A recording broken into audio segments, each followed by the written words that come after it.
Հայաստանի իշխանությունները ինչու անվտանգության խորհրդին չեն հրավիրում պայմանավորված է Իրանի հետ կապված լարված Գիտեք, որ չեն հրավիրում։ հրավիրվել են։ Ես կարծում եմ, որ եթե կառավարությունը ընդհանրապես տարբեր ֆորմատներ ունի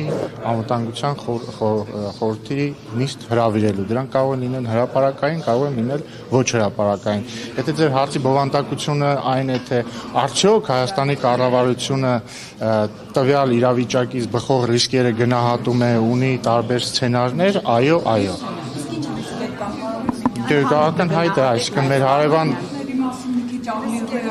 Ինչպիսի սպառնալիքներ կարող են լինել ձեր կարծիքով։ Տեսեք, երբ որ մի երկրի հարևան երկրում ռազմական գործողություններ են, դա ինքնին արդեն սպառնալիք է տարածաշրջանային կայունությանը եւ դրանից բխող տարբեր սցենարներ կարող են լինել։ Ես հիմա չեմ կարծում, որ մենք խոսենք այս սցենարներից, որովհետեւ իմաստ չունի հիմա սպեկուլյացիաներ անել, բայց կառավարությունը պատրաստ է տարբեր սցենարներ։ Ադրբեջանից ռիսկեր կան,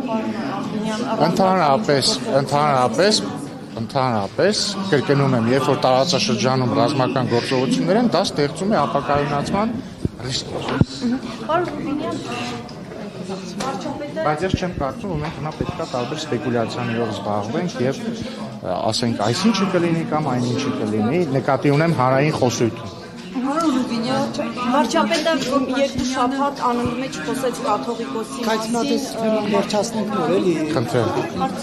Պարոն Ռուբինյան, տեսեք հիմա մի իրավիճակ է, որ Վրաստանը կոնյակի արտահանման հետ կապված է խնդիրներ ստեղծում, Իրանում ստեղծված իրավիճակով պայմանավորված են հայկական բեռներն այդ ուղղությամբ դժվարությամբ են առաջ գնում։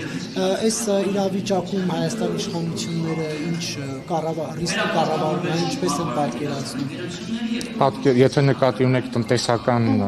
գործունեությունը, պատկերացնում են այնպես, որ ամեն ինչ անեն, որպեսզի տնտեսվարողները ստեղծված իրավիճակում հնարավորինս քիչ խնդիրների բախվեն, եթե բախվում են հնարավորինս արագ լուծել։ Բայց եթե ռիսկերը գնահատվել են նիստ անվտանգության կազմը քննարկել է կամ եղել են այդ գնահատումները ռիսկերի, ինչու են այս խնդիրներին հիմա բախվում գուբերնատորները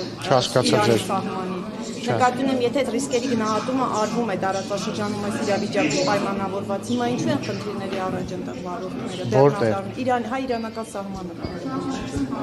Հարգելի շողիկ, Իրանում ռազմական գործողություններ են։ Այդ եմ հարցնում էլ, եթե ռիսկերը գնահատվում են, այդ ռիսկերը հնարավոր։ Ռիսկ գնահատելը չի նշանակում, որ ռիսկը վերացավ։ Ռիսկ գնահատելը նշանակում է, որ դրանից բխող խնդիրները կառավարում ես, հնարավորության դեպքում լուծում ես, եթե չես լուծում, ստեղծում ես այլ ընտրանք եւ այլն։